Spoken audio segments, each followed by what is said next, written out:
Welcome everyone to this month's Lookin at Louisville. My name is Chaz. And I'm Stacy. Now we're here at the Frazier International History Museum, and we're also going to be venturing out to Churchill Downs as well as to the Speed Art Museum. And you may be saying, well, that's great, Chaz, but why? Well, why, Stacy?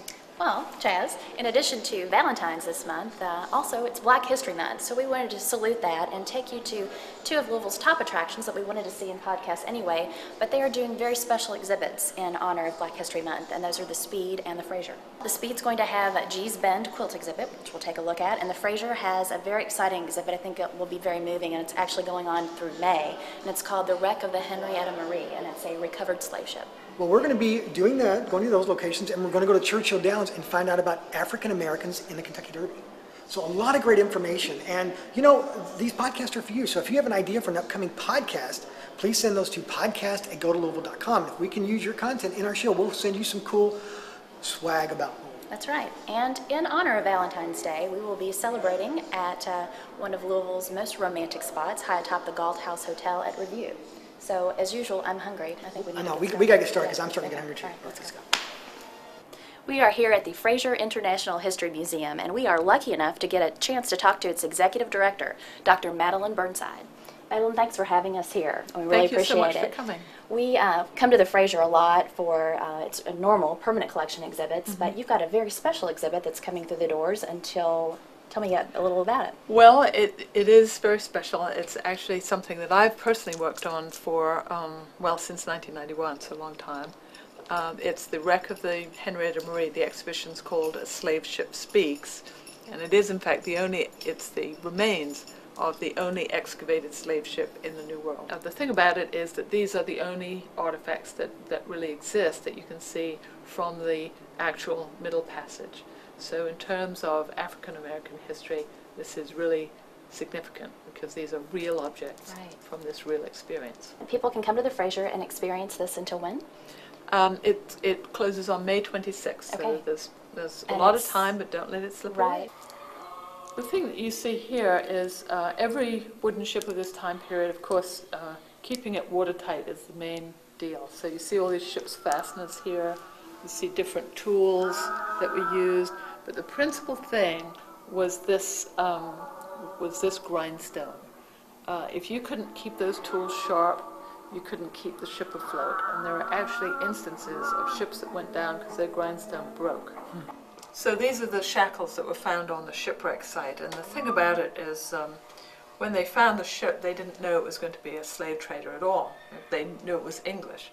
And they found the first pair of shackles, and they didn't think much of it because there are shackles always on ships of this time period. Because when you hear the pirate in the movie say, "Clap 'em in irons," that's what they're talking about. This is what they look like. So they found 3 pairs, and they thought, well, that's pretty standard. But then they kept finding more and more. They actually found evidence of 100 pairs, which implies 200 enslaved people, at least. Yeah, because that looks like a child right there. And that looks like a child size. Some of them are very, very small. And it's very, it's the most connotative object because you can see the restraint. But the thing, it's so hard to sort of look at this day after day when we were working on the exhibition. It is hard to look at. But what you started to think about was actually there's no reason to restrain someone who isn't fighting back. So it said that even a very small person was resisting and fighting back, and you just think how extraordinary to be so brave and strong in such a difficult circumstance. And I think that's in a way a message of hope. We are here at the Speed Art Museum with a good friend of mine, Lonna Versluys, and she's going to tell us a little about a great exhibit that they've got on display until March. Stacy, thanks for coming out. Through March, we have an exhibition, G's Bend, the Architecture of the Quilt. And these quilts are created by 4 generations of women living in isolation in a small place called G's Bend, Alabama. Most of the inhabitants of G's Bend are descendants of slaves, and they passed down the tradition of quilting.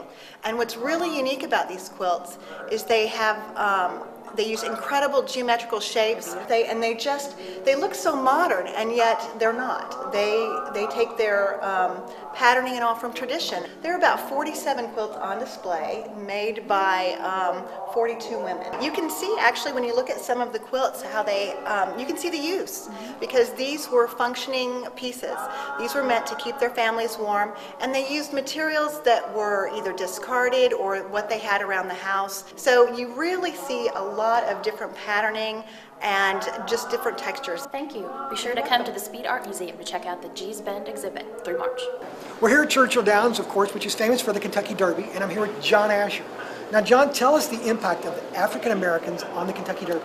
The Kentucky Derby is America's oldest continuously held sports event. It's been held every year since 1875. That's this year will be 134 years. And really the foundation for the Derby was really laid with the strength of African American athletes and trainers.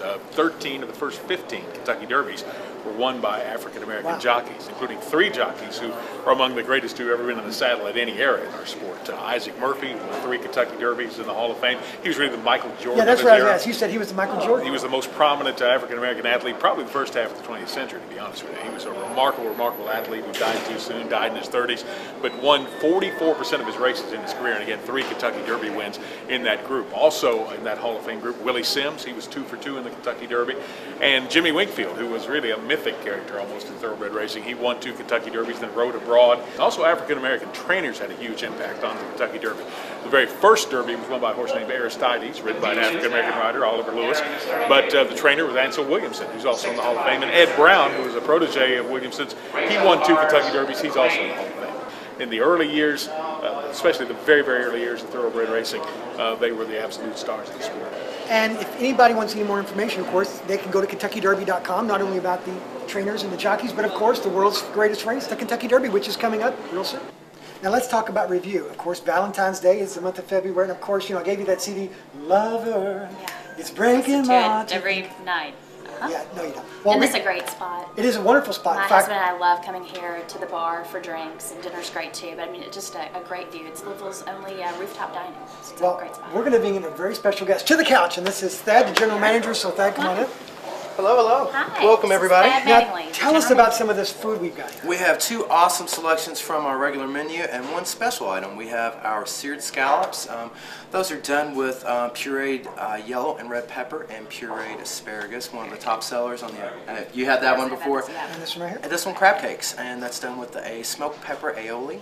And then our chef's special of the evening is sautéed escargot. You like escargot?